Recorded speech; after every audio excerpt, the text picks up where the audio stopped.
And that was a circus. Haven't you heard that story? No. Oh, geez. Every time we tell that, we used to have people screaming their heads off.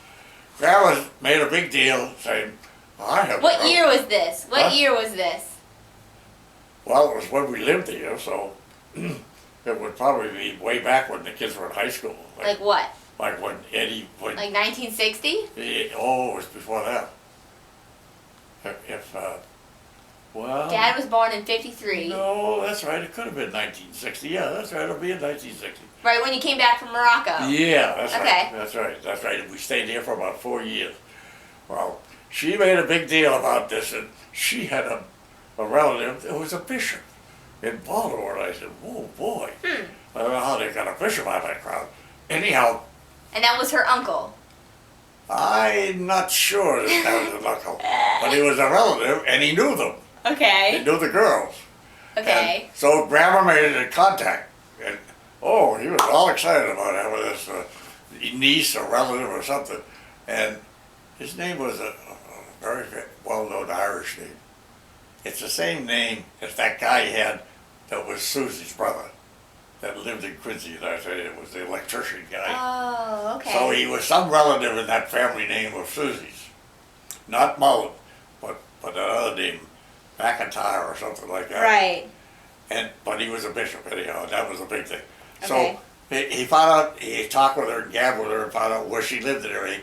And she said, we've just moved to a nice new house down in McLean, Virginia. Oh, he says, that's a nice area. And she says, yes, it's a very nice area. He says, I'd like to come and visit and see your house. And she said, oh, wonderful. He said, in fact, since it's a brand new house for you and you're the first in, I'm going to bless it. And she said, oh, very nice, Father. And everything. So a big date was set up.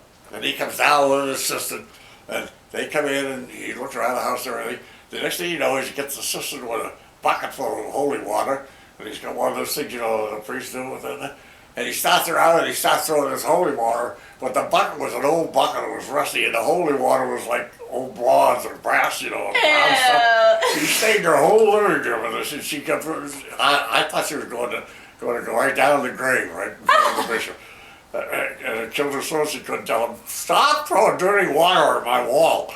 And then he went into the bedrooms and he bust all over. He bust the whole bloody house, some of the stuff around.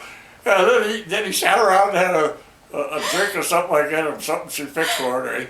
And then he said, well, it's so wonderful to meet a relative, and it's so wonderful to participate in blessing a house and everything for you young couple.